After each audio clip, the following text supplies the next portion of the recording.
My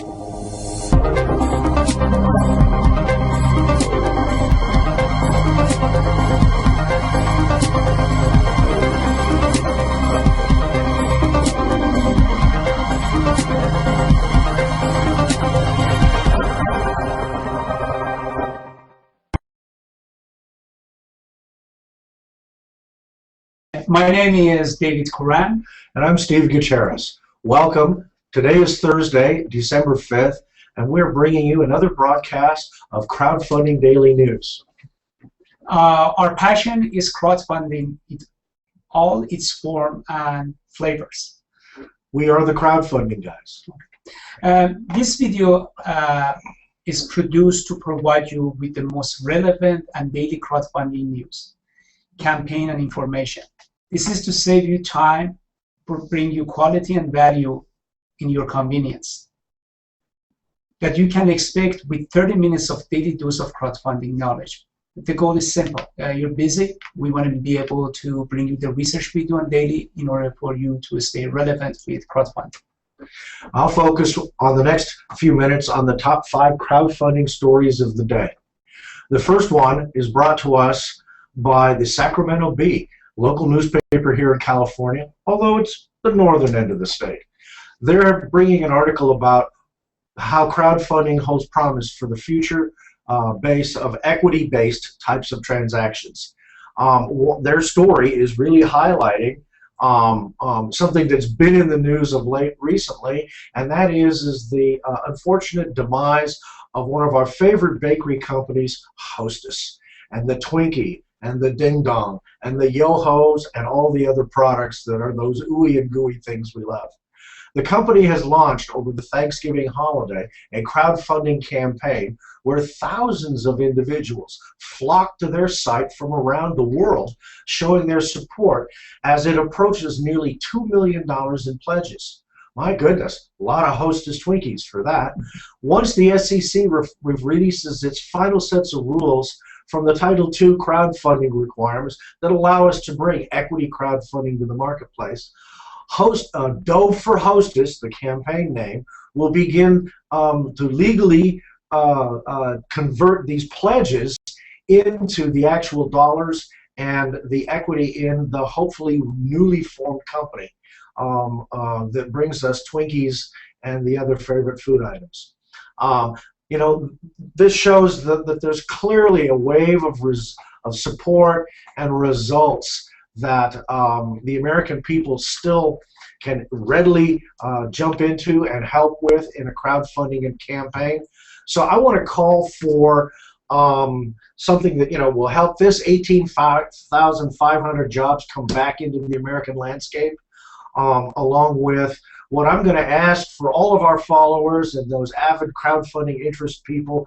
We're going to call this the Twinkie Surge. And that Twinkie Surge is going to be, we're all going to call the White House, our congressional leaders, our senators, our representatives, the dog catcher, and everybody in between, and tell them, go get the SEC to get those rules out so we can get crowdfunding going in America full-fledged and wholehearted. Okay? So enough for the Twinkie Surge. Our second article talks about further signs of growth in this whole capital formation marketplace, and it tells us a little bit about one of our homegrown crowdfunding companies, Indiegogo, and now they're going international and bringing their capabilities, as this article highlights in Bloomberg News, beyond our shores. Indiegogo, one of the first sites for entrepreneurs to raise money for their projects, has added 3 new currencies today in a bid to draw more users from outside the U.S. to help support American projects. What a great concept. They're dragging in euros, British pounds, and Canadian dollars in to help America and our entrepreneurs here in the U.S. The problem is, though, the site, which is open to users worldwide, will introduce next year the ability to bring equity crowdfunding to fruition. Can't do that yet, and therefore they're exploring the use of that capability in Canada, France, Germany, and the UK, highlighting local projects in those countries. Yes. You know, 30% of, oh, go ahead, David. Sorry, no, I have a question here. Basically, you're saying that Indiegogo now accept other currency. Is this the currency that people overseas are going to use to invest in crowdfunding inside the United States? Or is their own projects that, for example, if I'm in Germany and I want to buy something with Deutsch, or buy with their denomination, what is it? Is it? Well, right now, the way Indiegogo is beginning this process that has just launched over Thanksgiving is for their native U.S. projects, they'll accept currencies from Canada, which is the Canadian dollar, as well as the British pound and euros for the American projects. On the flip side to this, because they aren't allowed to do crowdfunding yet, SEC, let's help get that problem solved. They're exploring supporting projects outside the U.S. and accepting crowdfunding in Europe. In particular, the countries they're looking at is France, Germany, and the UK, with highlighting local projects there in their local currencies. But are you talking equity side or? Equity side. Oh, I see. Outside the US. So let's not let the offshoring of crowdfunding become a job loss in America when we can inshore the money like they're doing and bringing dollars from overseas into America. Let's ensure the opportunity to crowdfund our own companies on an equity basis. Let you know that one of our team members here is doing a study right now and collecting all the crowdfundings that we see is happening in China, in India, and in Asia, and the nature of it. And the reason is kind of interesting for us to study this thing internally is the amount of crowd that is in that area, people, is tremendous. Therefore, if, for example, in China there's a crowdfunding and less than 1% of people they participate to that, then you see that each event turned out to be a very big event. It can be. Well, you know, look at this. 30% of Indiegogo's business is already international. They've been converting monies into U.S. dollars. Now they're just going to let the currency flow into the U.S. from the other sources. The key thing here is that both Indiegogo and Kickstarter are going to be going up against some of the European equity-based crowdfunders, such as the London-based Cedars, which allow for this process already. So let's, you know, I don't want to beat a dead horse, but, you know, the provisions in our Jumpstart Our Business Startups Act, signed by both sets of Congress, those on the Republican side, those on the Democrat, almost unanimously supported this. Let's get the SEC and let's, you know, Twinkie Brigade, let's call and get those calls in to get SEC to get the rules done. One more point I need to ask you. Do you believe maybe Indiegogo and Kickstarters are doing this as a strategy to beta test their crowdfunding equity side overseas, that later on, as they exercise it inside the United States, is kind of flawless? This is some sort of a soft launch or experiment. Yeah, it's a bit of a soft launch, I'll say, but let's look at it this way. The European equity-based crowdfunding rules are unique per country. Oh, okay. They're not a global set of Euro-based rules, at least that I know of yet. Now, in the United States, our rules, written by the SEC, taking longer than we'd like them to, they may be different sets of rules. So the methodology to do an equity crowdfunding, sure, those will be common elements, whether it's here, Canada, England, France, or any of the places within Europe. But the rules and guidelines that they'll have to adhere to may vary by country. And that creates, you know, a whole nother set of issues. We're not going to be able to solve all of those, but the key thing is that let's keep pushing and prodding the SEC here in the United States to get their job done so that we can get our job done. And that's bringing our innovative businesses, products, and ideas to market and helping to build the job base and the market base, the manufacturing base, back to the U.S. and grow our economy. Okay. Moving on to our third article, Forbes brings us a very interesting article about you've just crowdfunded your way to success. Now, what are we going to do with this? You know, many companies go through this arduous, difficult, hard-working process, and the days fly by, the money pours in, and before you know it, your project is fully successful and crowdfunded. And as all the celebrations begin and you pat each other on the back of a great project that we got funded, how am I going to deliver when I planned on bringing 1,000 of my product to market, and I got money and supporters now in the tens of thousands that may, want to see this suddenly arrive in their mailbox because they like my idea. Well, the key thing is that, now I'm going to have to think into a production mindset and a product delivery mindset 10 times bigger than I envisioned. How on earth am I going to do this? And my goodness, how the hell am I going to make sure, not make any mistakes in this process? I want to highlight 4 key things that I've added to this article that from our well of knowledge here at Crowdfunding Planning as to how to make sure we successfully guide a successful crowdfunding campaign to not make this critical mistake at the end. And that is being overwhelmed by 10 times the amount of demand and supporters, even though now I got 10 times the money to do it. The key thing is, number 1, make sure you inform every single supporter that you have been fully funded and that you are exceedingly grateful and somewhat overwhelmed by their support for your idea, and that you're going to take every minute from now until you can announce your delivery schedule to make sure you bring them the best product that you promised initially. That's the first thing you need to do. Thank them. Second is utilize this new set of followers that you found through your crowdfunding environment. You have email addresses, you have social media nicks and names and contact points. Now you have an avenue to reach them, connect to them, let them know that you're grateful for their support again, and then on a daily basis, feed them a tidbit of information about your product. Maybe give them a weekly summary or a monthly summary. Lay out some ideas. So show them some pictures of the new mold or the new product that just came off the first test of the molding machine, if you're going to do something that takes that. Keep them engaged in your process with incremental moments of your own success. Yeah. The other side of it is that, look, 10,000 orders versus 1,000. You're going to have mistakes. You're going to have delays. You're going to have things that will impede the fulfillment process somewhere along the way. QA, all the other things that go into turning your idea from your garage or your small little workshop into a manufacturing plant.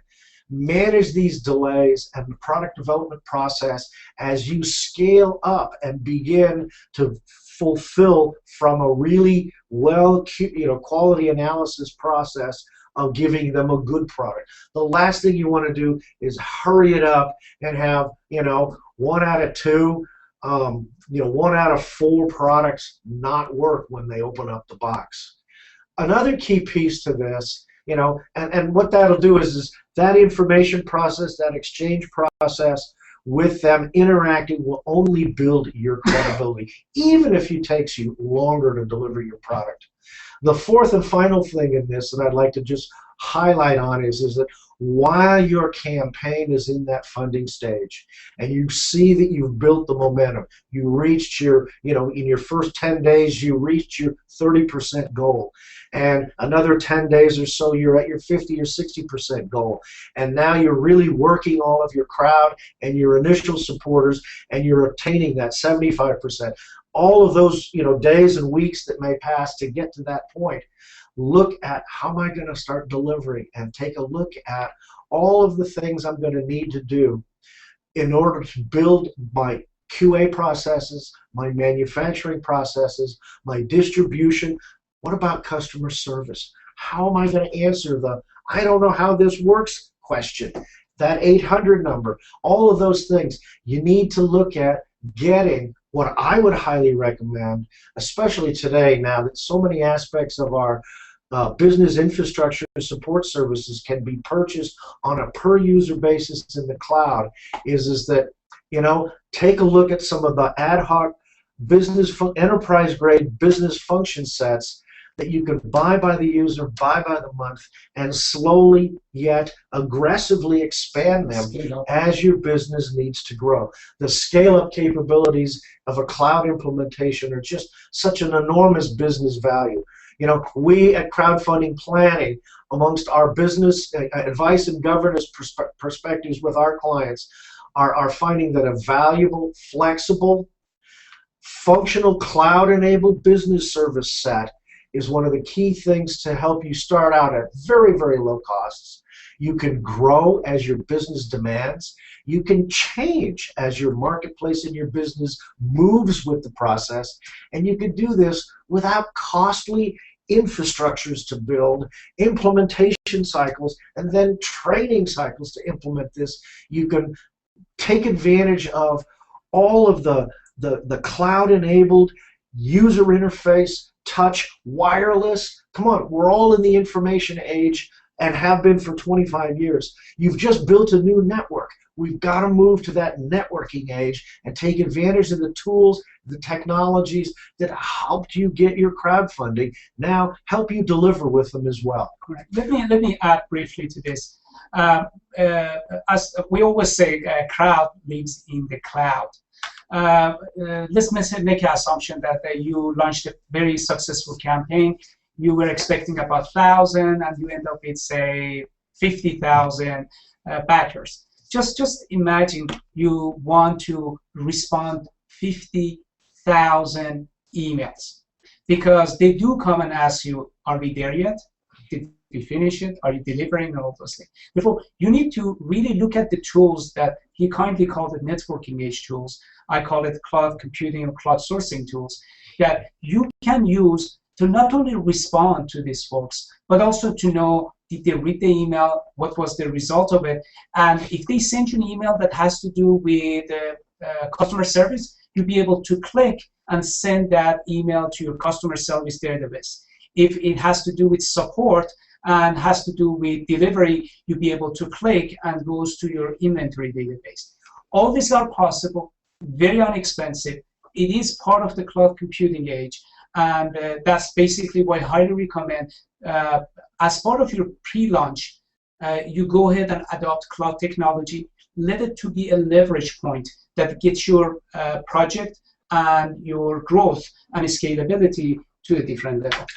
Without that, you know, you're going to be just all tangled up in trying to implement computers and systems and software and databases. And you know what? You're an innovator of a neat product and service technology.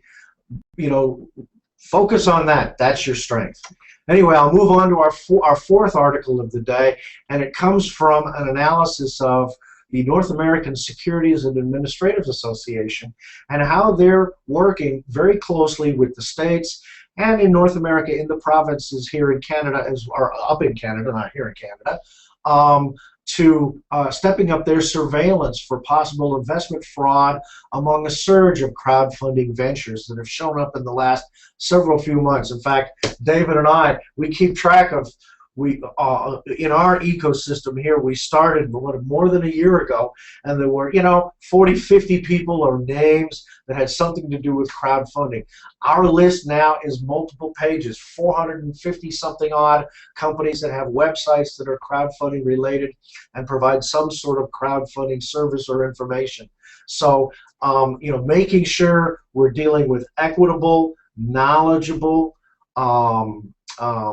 value-added vendors and support services to do crowdfunding is an absolute best. We applaud the North American Securities Administrative Association and their due diligence efforts. In fact, we have a whole group of people in our ecosystem that help support the due diligence nature of defining your business case into the crowdfunding porthole environment, so that if you're going to go into the equity-based world, you come in there with a portfolio of credibility as to who you are and what your idea is, and you have a really business-oriented business plan for this startup and entrepreneur. One of the things that the NASAA, or NASA-A as I'll call it, being an American and knowing that acronym well, they're promoting a proactive approach to identifying problematic websites, They're rapidly sharing information about these with the appropriate state and provincial securities throughout North America and the regulators to engage in prompt, meaningful, and coordinated education and informant responses. And I think that's just wonderful. That's going to make sure that we're all doing the right thing, we're all doing it above board, and that we're going to make crowdfunding truly an American success for the rest of the world to look at. Now I'll take a twist on another story. One of the things that we've always talked about, and we'd like to continue to remind all of you that are looking at crowdfunding and developing a crowdfunding campaign for your business idea, and that is that without good business intelligence, you're just going to handicap yourself. We all know that many of you in this entrepreneurial world are so tunnel visioned and focused at times on your great invention and your great idea, and without that kind of focus, that great idea would never surface. But one of the key things that's somewhere amongst your colleagues, your trusted advisors, not your dog and your cat or your girlfriend maybe or your boyfriend, but the one person or two persons that can look you in the eye and say, hey, this is a great idea, but you're going way off a cliff over here. Take a look at having somebody help you develop your business intelligence and understand your market. Business intelligence in the cloud is a really, really cost-effective way to utilize the free and very low-cost research tools for doing several things. I'm going to cover just a couple of them in highlight form. Cloud-based analytics of your market space and the marketplace you want to address with your idea can be so easily quantified, qualified, and really defined by doing some simple, effective, yet tedious crowd-based or cloud-based research on your crowd. I'd highly recommend that you cultivate and build your crowd using geographically distributed and analytical marketplace tools. Here at Crowdfunding Planning and Mentors, we can guide you in many of the low-cost and inexpensive resources to do that. The second item to focus on is to look at a flexible and low-cost use of a cloud-implemented on-demand style of analytical analysis. You don't have a lot of sales, marketplace, ongoing transactional kind of data because you're a startup. Well, there are similar businesses out there that do something kind of like what you're doing or what you want to do. Why not take a look at the public information resources and databases and analyze what your competition's doing or what you might find as competition are doing and how they're addressing their marketplace. Those are all very, very important ways to look at analyzing it. The third area is the use and availability of vertical marketplace and or public information data stores, or repositories they're called. They're widespread and growing. This is a new business environment for the SMB, small business person. The big business people, the banking institutions, the credit card transaction companies, the large online retailer environments, they're gathering this information. They have data resources that you may find inexpensive and available. Let's leverage them. Our own government here in the U.S. has a website in which they will outline to you through the Department of Commerce and Labor 387,000 information databases to help you understand your market, break it down by age group, by gender, by geographic distribution, and help you really learn to understand your marketplace. I think those are invaluable tools for us to learn about and utilize as we go crowdfunding. So I'll turn it back to David. I think David has a few points to cover on some of the projects. In this section, we usually go to what is called the crowdfunding campaign of the day. And what I do usually here is I pop up the screen and make sure that we have a view of the campaign. And it's right here, and it's right here, and it's right here. Okay. There you go. And then now you got your camera. No, I got to select it, and then I got to share. There we go. And in this case, I'm going to take a look at Pop Slate. No, it just okay. The very first campaign that we are going to review is a very interesting concept. The creator of this campaign has gone in to add a back map, and you want to be able to see the map. You take a picture of the map, and then you go to the other side. Still, you'll be able to use your iPhone and do all the application it does. We reviewed this thing. The overall idea is very, very attractive, and we noticed that they have very good perks and also very good pictures. We highly recommend, as you guys do the campaign, add your pictures to the campaign, because pictures worth 1,000 words and video is worth of 1,000 pictures. We went to take a look at their the largest amount of perks they have, and that's about $6,900. We highly recommend this. It seems like it is a good gadget to have, especially for the folks that use iPhone. The next campaign is about, again, this thing is a Kickstarter campaign. To us, it's kind of like ingenious. The idea is simple. It says, how about we take 1 second snapshot of what we do every day, and if we do that thing in 1 day, turn out to be 30 years old as we go through watching it at one time. It says, this gentleman says, I started recording 1 second every day for the rest of my life, and I think you should do the same. When I turn 40, I will have 1 hour video that encapsulated my 30 second. If I live to see 80 years of age, I will have 5 hours of video that summarizes 50 years of my life. It's a very good concept, and he's been experimenting with it and has made the app. And basically, he calls it 1 second every day app. The goal was to raise $20,000. Fortunately, as today has been a success, it's $29,889, and he has about 4,323 backers. We highly suggest the crowdfunding enthusiasts take a look at these statistics, do the math, divide that the 29,889 by that 4,000 to find out what is the average, and also do the math regarding the days and see how long it takes. As you just noticed, the number was upgraded. Now it's 29,904. We also looked at the perks. Perks are very attractive. And what he has done is, we call it cascading perks.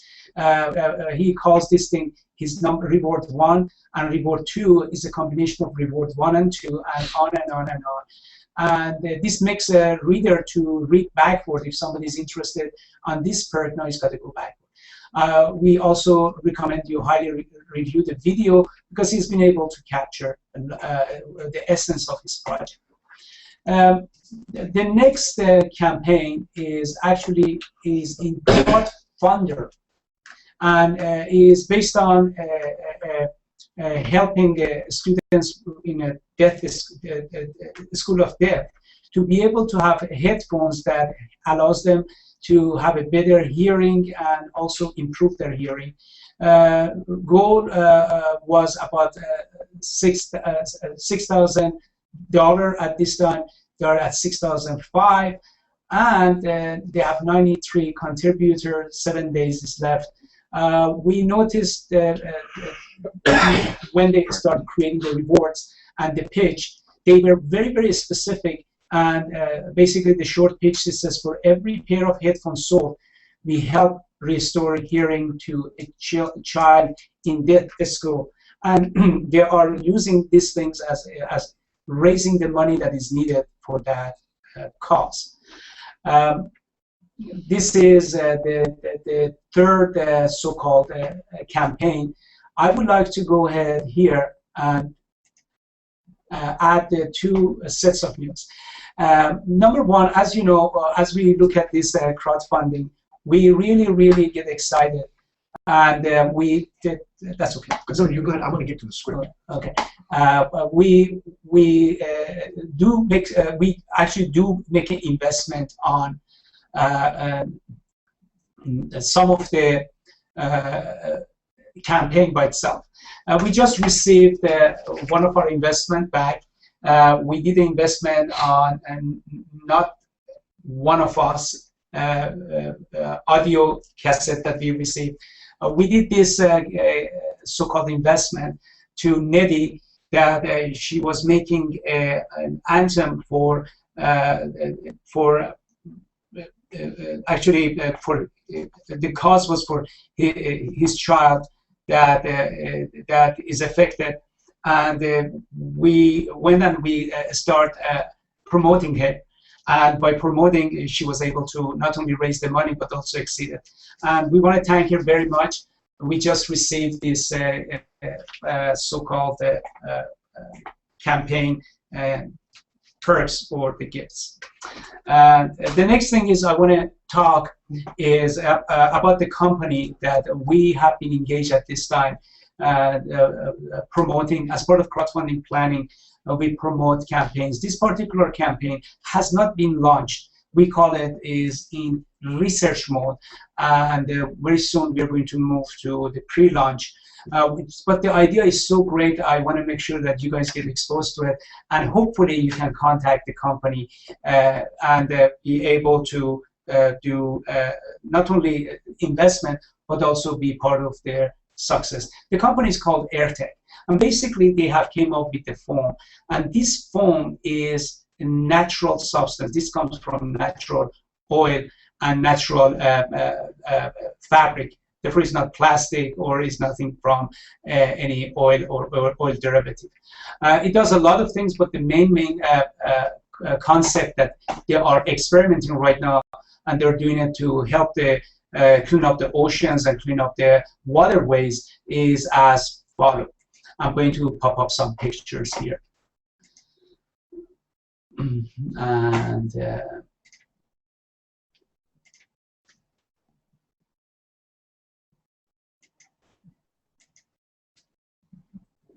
basically the foams are made in triangular shapes, as you see, and as you notice that they are connected with each other through the string, that this string opens up one by one, and then you can lay it up in the barge or in the boat and take this thing to the water.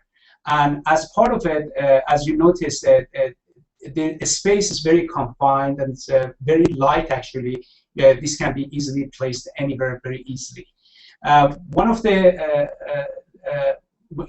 you can carry this thing actually right in the bay by just rolling it there, and the net result of it is, as they have experimented recently in Los Angeles, they were able to collect a lot of oil, lot of silicones, and a lot of paint-based material to the point that was extremely surprising. But one of the other things that they did, and it's really surprised us and pleasantly, was able to collect all the junks at the same time. These folks, they have completed their so-called production. They have done the R&D, and they have all the results. And hopefully, within January time period, they are going to launch their crowdfunding. And we thought that we bring this into your attention because crowdfunding to us has somewhere about 4 to 5 distinct phases. Phase one, as Steve mentioned, one got to do a detailed research to make sure that once you have the product, you know what's the best way to crowdfund it. Then go to the crowdfunding by itself, what we call it pre-crowdfunding. That is built into all the components that you need to go ahead and launch the crowdfunding. And after you finish the launch phase, the one that basically you know everything that you know about crowdfunding, put it in a method that one can go ahead and basically launch a test And once you do this soft test, one can go ahead and do the launch. Again, Steve mentioned that there is something called post-launch that one got to be very confident that they can go ahead and deliver what is promised. Steve is trying to get to his sections, and I got to make sure that it's up and running. Go ahead. Okay. The next is yours. I'll go to the final section of our efforts here for today, and that is to look at what are the areas of crowdfunding announcements or educational elements. And right now, as we approach the holiday season, the educational seminars and conferences have sort of quieted down. I think that we'll have a whole new array once things start to be ready from the SEC's perspective, and educating the general public and many of the crowdfunding professionals on what is going to be the actual implementation of crowdfunding. But I thought I might bring to you some information from one of the kinds of wizards of smart, you might say, that we're all used to out in the business world, and it's the KPMG Pete Marwick consulting and analysis firm. And one of the, there's an article that they put together, and it was produced from their annual, what's called KM World. And what's interesting is that they had a whole segment focusing on how to harness the power of people and how to harness the power of the crowd. In essence, this high-end consulting world has the same problem, the same needs. They go about it in the same ways to find solutions as you, the innovative business community, do. They've tried their usual methods, trial and error, finding the experts, relying upon their wells of high-value, high-dollar expertise from the kind of talent and staff that they bring on board. But you know what? Do they always find the answer? Or do they really create several other downstream problems in the answer? Well, this video, which is really brought to us through a former member of their organization, highlights sort of the thinking process that went on internally and why KPMG now is truly embracing the concept of crowdsourcing or the crowd-enabling technologies. The video titled itself Finding Answers Using Crowdsourcing is brought to us by Ian Cohen. Like I said, he's a former KPMG expert.